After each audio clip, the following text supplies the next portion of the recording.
What could Amazon's major new purchase mean for resellers going forward?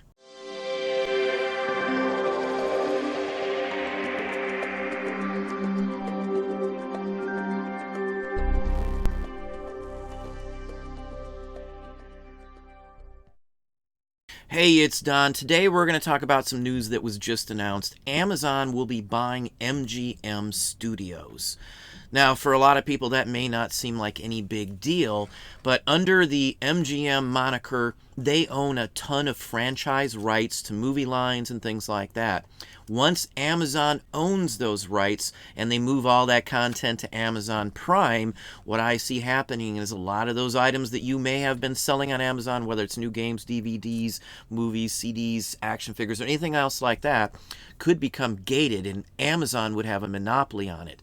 If Amazon sells a product, Amazon controls the only people that sell that product.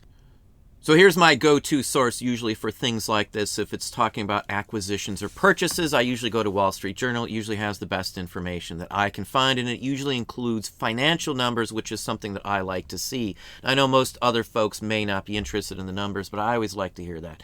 Now, this could be adding a ton of content to the video platform, obviously Prime, which would mean that they would own content for all the videos, all the movies, all the games, and the whole works. For those who sell on Amazon like we do, Amazon can lock you out of any item they want.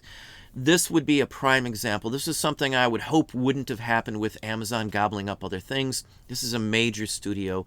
James Bond 007 is one of the biggest ones tied to it. Obviously the movies, but there's franchise stuff that go with that, the books, movie-related items, toys, games, video games, all sorts of things are tied to this that you can list on Amazon prior to them purchasing this. So I could see this actually putting a damper on a lot of the things that we sell at this point, depending on it, getting notices, takedown letters, and all sorts of things like that. This could be a bad start for stuff like this happening. The minute Amazon acquires something, they will control who, what, where, and how on those items on their own platform 100% as well as anywhere else. They would be able to instantly tell if somebody tries to list it or instantly block it as well without giving you any options to list them in any way, shape, or form. Wouldn't want to ding my account by listing something that was bad. Now, we know they bought Whole Foods and they integrated that fairly quickly into their company deliveries and all sorts of different things. Amazon has the power and the might to combine this company, MGM Studios, into their fold very quickly, I would say. They would just throw a bunch of labor onto it and be able to get it done extremely quickly. Now, I could see them wanting to flip this to get their money back quicker, so they will want to pump out content. They are striving to be the #1 destination for videos, movies, television entertainment in general. We all know that. This would give them series and all sorts of different things. I would recommend pretty much everybody looking through here and at least reading this over to see what this could possibly mean for what is going on. So what this could mean is many of these items would be off the table. Don't invest heavy in items that could possibly be gated later on, would be my personal opinion. Even if the sale doesn't go through, they could start to set up a way or figure out what they do or don't want other people selling of brands that Amazon owns. Amazon is very protective of everything they do. Again, they have the right. They're their own company. They can do what they want with their own things. They have the money to do stuff like this. Right or wrong, good or bad, that's the world we live in. So this is something you'll have to think about, something to worry about as well. I sell on Amazon. I know what can happen if a owner of intellectual property, such as a movie-related item, wants to take action against you. They can do it on Amazon. Amazon's much easier to deal with, though, in my opinion, on something like that than eBay, because eBay just removes the listing. I've dealt with the Richard Pryor's estate on several occasions on several platforms, so I've went through the whole process of messing with stuff like this. I would not want to have to deal with any of the items that would be tied to something that Amazon owns straight out directly anymore once the sale goes through, in my personal opinion, because you could always be at risk to have them close you down on those items, produce a receipt or anything along that line. Let's see your wholesale contract. But anyway, it's just something to think about, something coming down the road, something new going on in the reselling world. Well, there you have it. Hopefully that gave you some ideas, some thoughts. If you enjoyed this video, please hit that like button down below. You can also hit the bell icon to be notified if I post new content or go live. Subscribe and tell all your friends.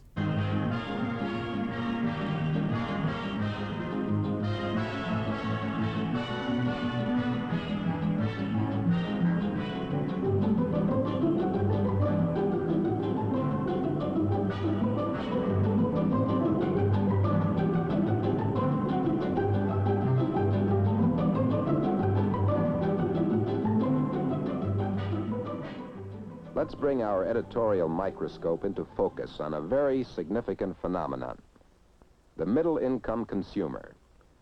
You may have met this character in Fortune's now famous series on the changing American market, which portrayed his dramatic rise into the dominant economic personality of our time. This 1953 study showed that the zoom in the American market after the war, the unprecedented volume of goods of all kinds gobbled up by an insatiable tide of buyers, was largely the work of this middle-income man. Let's update his story, its basic facts and figures, to the present day. The biggest single fact in the story is this: despite higher taxes, despite post-war inflation, the middle-income consumer has roughly 50% more spending power today than he had a generation ago. In real income, $240 billion.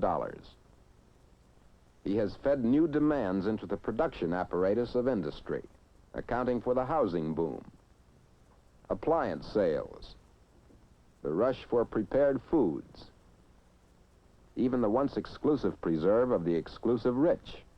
The luxury market has been invaded in force and virtually captured by the middle-income buyer. And this is only the seagoing phase of a campaign that has succeeded in changing the entire shape of the luxury market. How did it happen? Through a revolutionary change in the way U.S. income is distributed. In 1947, 27% of the population was in the middle income range, earning between $4,000 and $7,500 a year. In all, there were almost 13 million families in this bracket. By 1953, as Fortune told us, 5 million more families moved into this income category. Today, more than 1 million more families have promoted themselves to middle incomes.